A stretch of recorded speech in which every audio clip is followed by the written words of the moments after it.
That was during military, first military coup. So I moved to Ibadan with my cousin, Mr. Joseph Akrele, whose mother was at Ibadan. We were there looking for a job.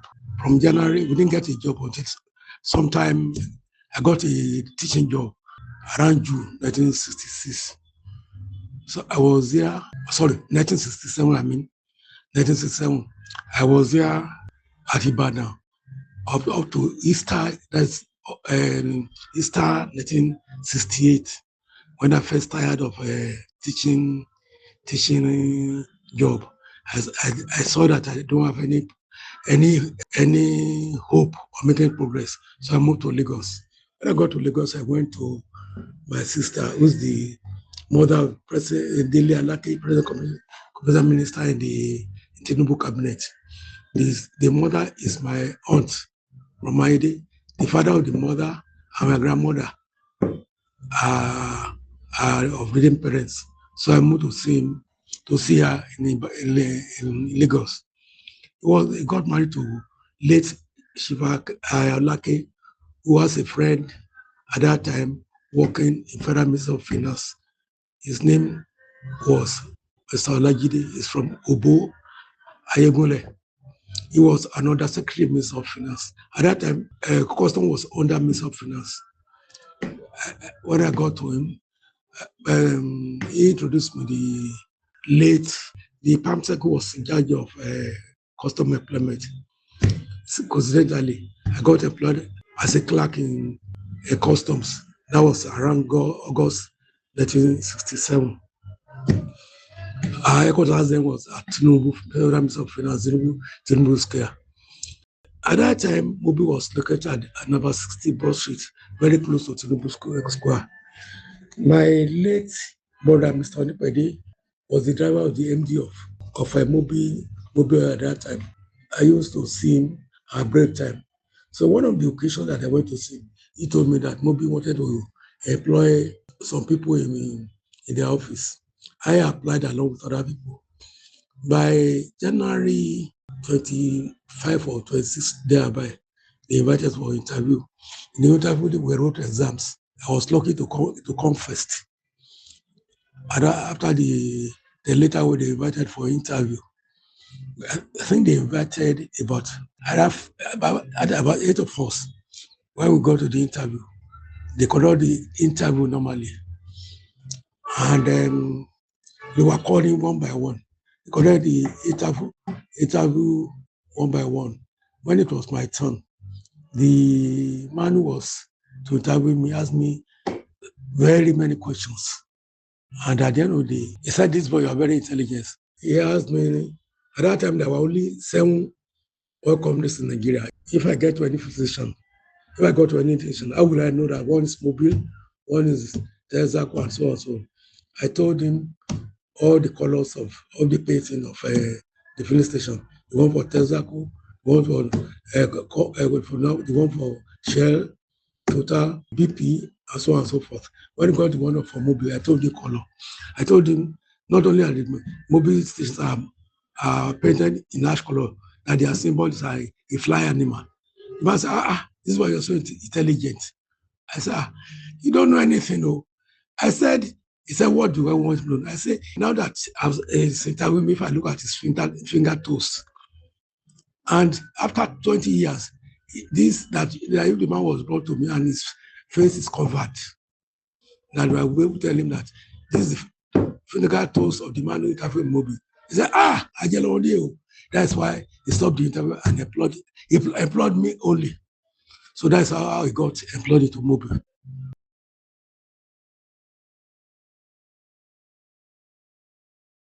And before I start that, after I got the letter of employment Mobi, I went back to the man who got me a job in customs, Mr. Olajide. I told him that, excuse me, I'm coming to seek his advice or counsel that I've just got a job in Mobile. And I want to seek it out there and obtain his permission before I go there. He said, this boy, you mean you can do that? I said, no, that's not the way I was trained though. that you got the job for me. I'll just leave there. Assuming you ask of me in future. I said, that's not the way I was brought up. So the man was so happy. He said, okay, I should go. That anything I need in future, that you come and see me. That's why I started working mobile. So the second question is that how did I become so close to those who are in mobile? When I joined mobile, and like I said before, I joined mobile February 1, 1969. By 1972 January, I saved money and I started a transport business. I bought a Tafo bus. I gave it to Michael Ige, the father of Ige. The other boys in US at the moment. He's always the husband of one of our sisters at the Takpaji Bosse. So I gave the bus to him. So I already had a car. That was before I bought it. So at the time, one of our bosses bought a Tokumbo car. He approached me, said, Bankole, I understand that you have money. I said, I don't have money. I said, what did you want? He said, I should please give a loan of £60 to him. I don't know, I could not take money from my savings, but I was ready to take loan from Mobi and give to him. So I took a loan, and he had a approval authority, so I took a loan for £60. I gave to him. After I repaid the money, I went to him and said, Oga, you still need a loan, no? I will take another. I took another and gave it to him. But I told him that he should forget about the money the loan I gave him, that I was ready to help him. And the man was looking at him. I said, this small boy. So that's why we became friends. Later, another friend came in. That's in person of Otumba Oladuni. He went to the University of Ibadan. And there's a friend of mine who was a classmate at Ayedira School, Ayodele Ajayi. He later became the group MD of UAC. During one of their vacations, he came to Ajayi came to see Oladuni at that time. So myself and I were descending staircase while Oladuni was trying to climb the staircase. He saw me and saw Ajayi. I said, he asked me, Ajayi, who is this boy? He said, no, not a boy, he's my friend. We were classmates from ID. Say, is that so? That's how myself and Otumba Oladuni became friends. So by the time we got employed in Mobi 1972, we were already friends. And already had become a friend to Maoga, Chief Akerere. At that time, Chief Akerere was a friend to Baola Body, and so on and so forth. So that I became very popular in Mobi. And I became friends to virtually everybody that is top in Mobi.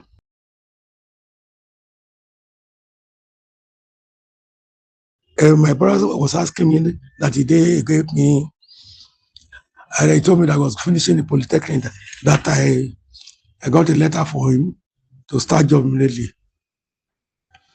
And not only my brother, but I was so popular that whatever I needed in terms of employment, because Otumba Oladuni was in admin, by the grace of God, I used to help a lot of people. If I one of them who came to serve in Mobi, at that I was bringing vouchers to me in accounts payable. And when he was going to ask him, Ilori, why do you want to work? After he said he doesn't mind to work in Mobi. I said, no, you shouldn't worry. I just told my friend Laduni, and he told Mr. Ika, who was a human resource from Mobi. That man didn't he didn't do any time. That's how he became a staff of Mobi. Along the line, this Ilori became the general manager after I retired from Mobi.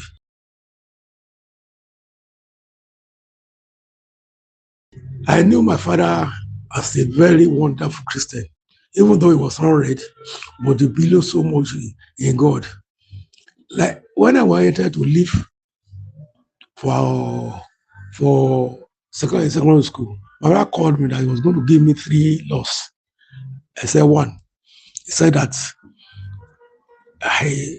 is a very a very consistent, is a very good farmer.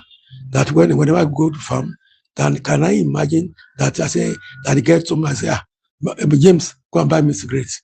He said, don't I think that, didn't I think that those who are sick and say smoking are not reasonable, that forever I should not smoke? Number one. Number two, he asked me that how many times have I seen people quarreling in Takwaji, and they say, it's Baba Philip Dada is fighting that forever I shouldn't engage myself in physical combat with anybody. And number three, because my father was a giver, he could give out his size or whoever needs it. At that time, my father would not, at the period was school, my father would not pay my fees. It was like my mother had money that she would pay my food. The money was supposed to pay my school. If we pay for the school fees, other indigent members of the church. And my father was, when we were coming from farm, he would say, Bankole, go and give this to this woman, that the husband is lazy. Go and give that to a widow. My father would give out anything, not caring, even not caring whether we need anything. He would not care whether we needed it out. My father would give out. So my father was a giver, and that's why and he told me that since I see him as a giver, that I should do good to everybody, not minding whoever the person, either a friend, a fool, or other woman or man that give money, either old or young. I should be good to all. These are the three major things I gave from my father. One, I should not smoke. Two, I should not ever fight anybody. I've never in my life had any physical combat with anybody. When I was in school, my younger of my close friends, if they wanted to fight me, I would run away. It's not as though I could not fight back, but because my father told me I should never involve in any physical fight with anybody. Third, because my father was a giver, I said that I will give out anything I have as long as I live.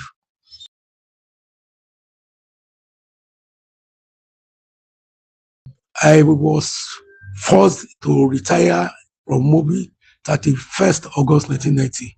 Why? Because I was betrayed by friends. I just knew that Mobi is not the end of life.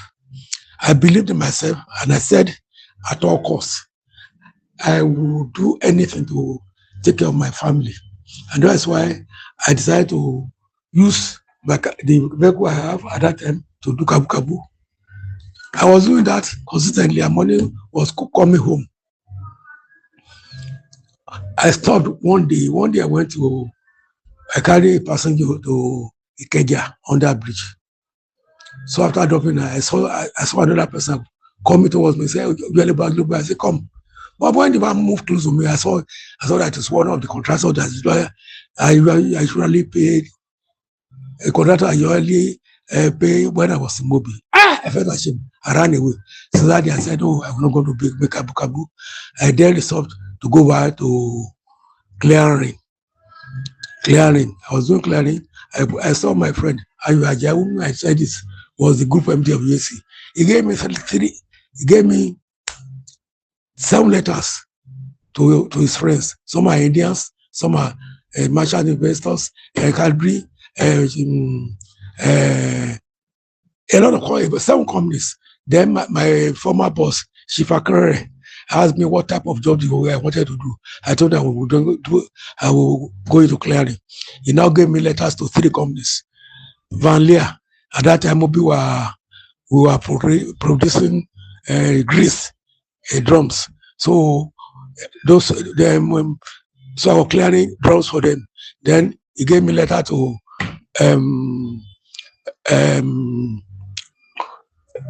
Nigeria carton, those who are making cartons for engine oil, and finally gave me letter to one company, those who are making cans for Mobi Rousseau fleet. So, and he told me that whatever help I need financially, that I call a meeting. Then I now got uh, got a friend of my brother Tony, who was a clear agent. He joined me, so we were doing clearing. We are doing clearing. We had more than enough. I would get money just from 7 other companies, from Caribbean, from merchant investors, from uh, crown crackers, and everybody. So we had enough to. We were so busy. So a time now came when I was not feeling fulfilled. And then I went to my friend, Deola Olufon, who was already the group MD of the MD of uh, Afribank Estates. So he was giving job to me in an electrical job for me in Afribank. I then employed on my brother Raphael, who was doing the job for me. And he also gave me maintenance of some generators.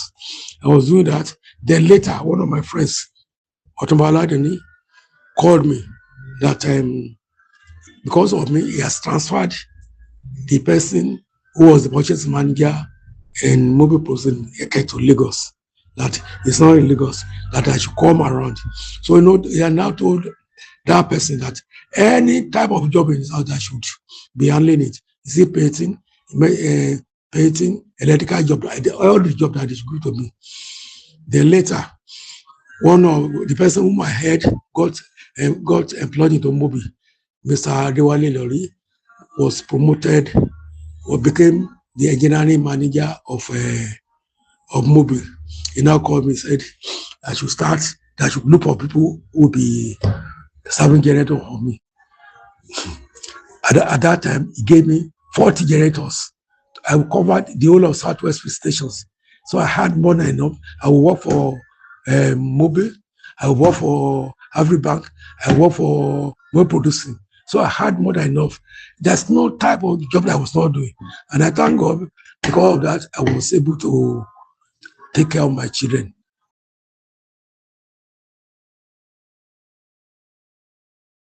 I want to be remembered for as a responsible father, somebody who love God, but who value my family, and who was ready to do the best within his power for humanity. And that I'm a replica of my father.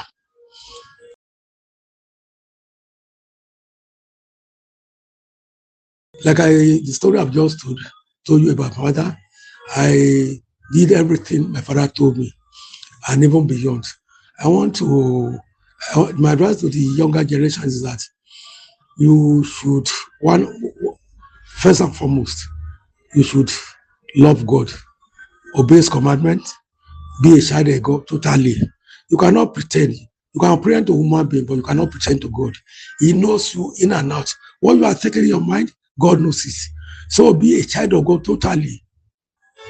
Because heaven should be our goal. Our goal. One of the qualifications of heaven is to be a child of God. My greatest advice is that, the Bible says we are the epistle that people are reading. Let them see you and know that you are a child of God. Anything about you, let it be a good representation of Jesus Christ. So, because the Bible says, be not deceived, God is not mocked. Whatever you sow, you're going to reap. Whatever I sow into human beings, I thank God I'm really reaping it. Because I left Mobi 36 years ago, and by the grace of God, Mobi gave 2 of my children scholarship. And up to tomorrow, where I am as a dealer in Mobi, we are still enjoying the benefits of the goodwill, of my goodwill. A place I left, even early this morning, I called the MD of Mobi, and the portfolio told me that I don't know why they are delaying our pension. He told me that I'm sorry, sir, I'm going to go back to me. So there's nothing. Good name is better than silver and gold. Live a good and righteous life. Let people say, Live a life that people will say, if Mr. is around, things will not be like this. Don't live a life like a snake passing through a rock that they cannot see his path. God will help us. I pray for all of us that we shall make heaven. Thank you for listening.